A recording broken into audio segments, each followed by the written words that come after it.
Zobrali sme 8 inštruktorov z sebaobrany a zavreli ich do klietky s útočníkom s nožom. Aby sme to obratili na úplný chaos, tak sme obrancovi dali nôž na obranu.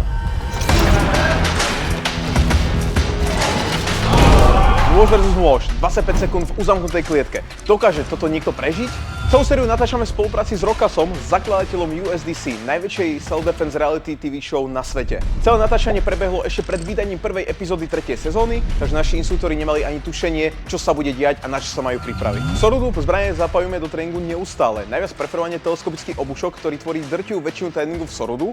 No ale aby sme to pre inštruktorov spravili trochu ťažšie, tak sme im nedali teleskopický obušok, ale na sebaobranu nôž. Nôž je jedna z najhorších zbraní na sebaobranu, keďže vo väčšine situácií nôž versus nôž zomiera aj útočník a aj obranca. Uvidíte inštruktorov ako Ninja, člen špeciálnej policajnej jednotky; Soru, zakladateľ systému sebaobrany Sorudo s viac ako 26 rokmi skúseností; Teddy, člen prvosledovej policajnej jednotky a veľa ďalších.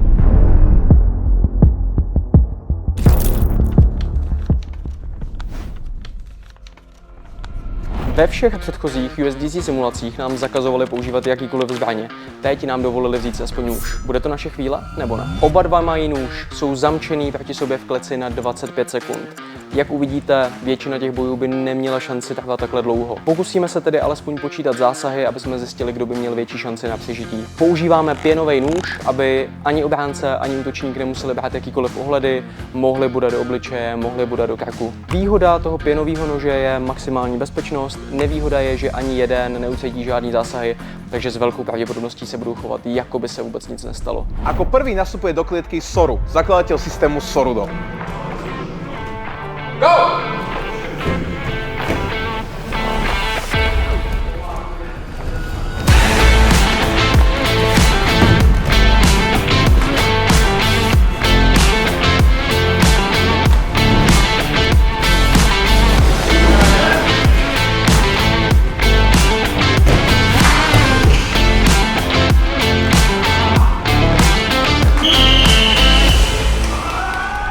Toto bola ukážka perfektného boja s nožom. Celkový počet bodných rán bolo pre Soru 45 zásahov, ale iba 2 inkasované do nefatálnych zón. Na druhej strane útočník inkasoval príliš veľa bodných rán do fatálnych zón, ako je napríklad krk, podpažie alebo aj ladviny. A s poslednou fatálnou ranou rezom cez krk. Čo si treba ale všimnúť, je nielen ofenzíva, ale aj defenzíva, keďže Soru mal celý čas pod kontrolou útočníkovú ruku a tým pádom nedostal toľko bodných rán, ako ich práve on rozdal. Čo je jeden z hlavných skillov v boji nož versus nôž. V realite by sa tento útok ale skončil oveľa skôr, keďže hneď prvé veľké bodnutie prišlo do krku na začiatku súboja, kde zase psychologický efekt hraje veľkú úlohu a ten človek by pravdepodobne po tomto bodnutí nepokračoval. Čiže výsledok je, Soru túto situáciu prežil. No ale našemu ďalšiemu inštruktorovi sa situácia vyvinula trochu inak, keďže sa stalo niečo, čo sme nikto nečakali. Go!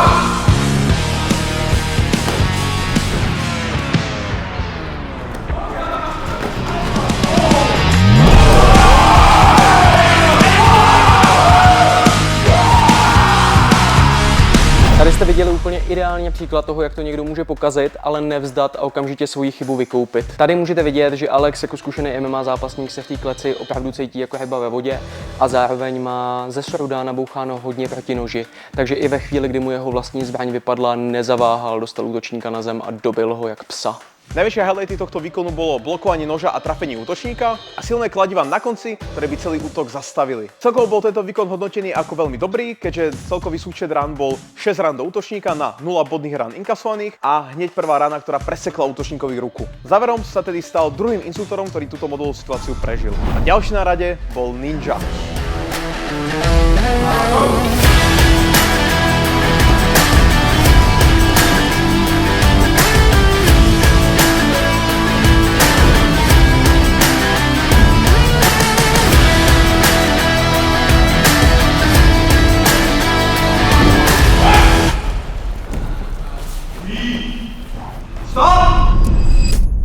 Ninja si vybral cestu agresivity. A to práve pomohlo Ninjovi zasiahnuť útočníka 45 bodnými ranami do rôznych fatálnych zón, ako je krk, podpažné jamky, ale takisto aj ľadviny. Ninja schytal 4 bodné rany do brucha, ktoré ale prišli potom, ako útočník už takisto dostal 6 rán do krku, čo znamená, že v realite by tento útok pravdepodobne ďalej nepokračoval. Výsledkovo Ninja sa pridáva ako tretí inštruktor, ktorý túto modelovú situáciu prežil. Zatiaľ všetci inštruktori predvedli úžasný výkon Ale to sme ešte nevedeli, že najviac agresívny výkon ešte iba prichádza. Keďže ďalší instruktor, ktorý naspal do klietky, bol Maty.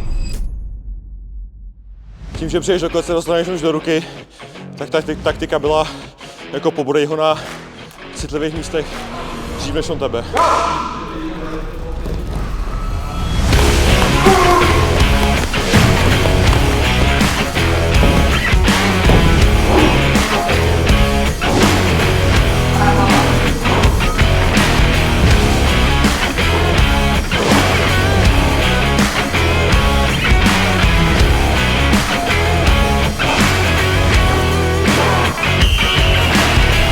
Prvým seknutím cez tvár je práve v bode, kde by útočník v realite prestal útočiť. K tomu prispeli silné bodné rany do zatýlku a dominovaním celého súboja si Matej pripisuje takisto víťazstvo v tejto modelovej situácii. Celkový súčet rán nám ukázal 20 bodných rán pre Matyho a iba 4 bodné rany pre útočníka, ktoré boli všetky do nefatálnej zóny. A takisto pridané hlavičky pomohli k víťazstvu v tejto situácii. Mnoho let už lidem opakuju, že Sordo učí lidi zvládat každou kazovou situaci za použití hlavy a Matěj vám dal teďka jasný důkaz.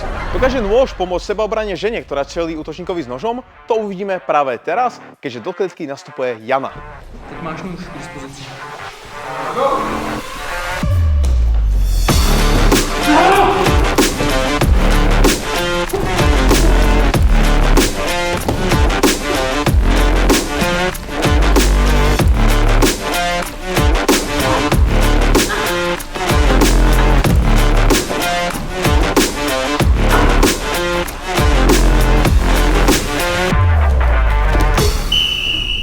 Toto je typická ukážka toho, o čom sme sa bavili na začiatku videa, kedy aj útočník, aj obranca obidvaja zomierajú. Keďže si ani jeden neblokovali útočnú ruku, tak je to iba čisto zhoda náhod, kto trafí toho prvého do fatálnej zóny. Aby to nebolo celé negatívne, Jana sa dokázala dostať zo zlej pozície na zemi a dokonca v dobrej pozícii sa rozhodla kopať a vytvoriť si distanc od útočníka. Po sčítaní všetkých bodných rán je to 14 bodných rán pre Janu a 19 pre útočníka.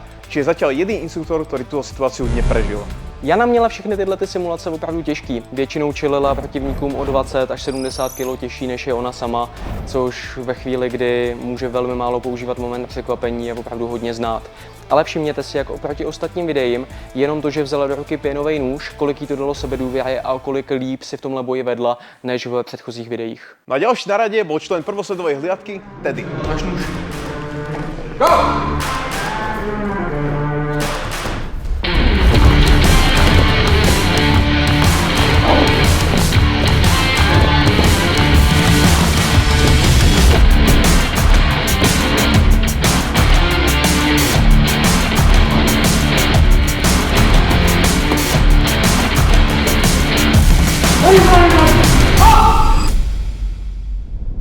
Úžasným štartom na začiatku celej modovej situácie tedy dokázal bodnúť útočníka priamo do krku, kde zase by sa celá situácia pravdepodobne v realite skončila. No a keďže nôž bol mäkký a nemal žiaden efekt na útočníka, tak sa tedy rozhodol nôž zahodiť a útočníka dobiť. No a tedy zakončil celú situáciu s kopačkou na zemi do hlavy útočníka. Čo je potrebné ale povedať je to, že to nebolo napálené na plnú silu, keďže by útočník pravdepodobne modelovú situáciu nerozdýchal. No a na konci si veľmi pekne podržal ruku s nožom na zemi. Dokážu poslední dva instruktori nadviazať na predošlé výkony? No a to sme boli práve pripravení zistiť, keďže ďalší do klietky nastupoval Toby.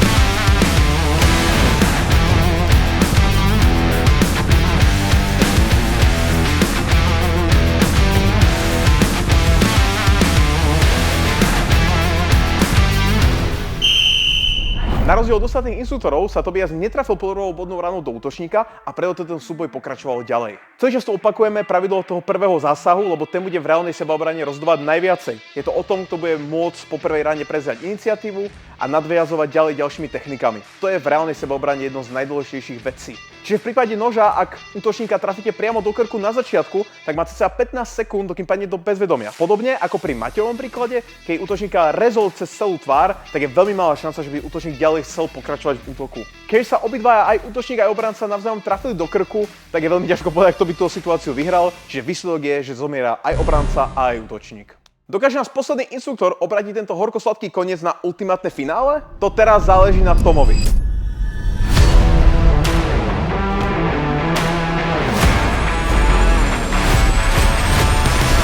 Go!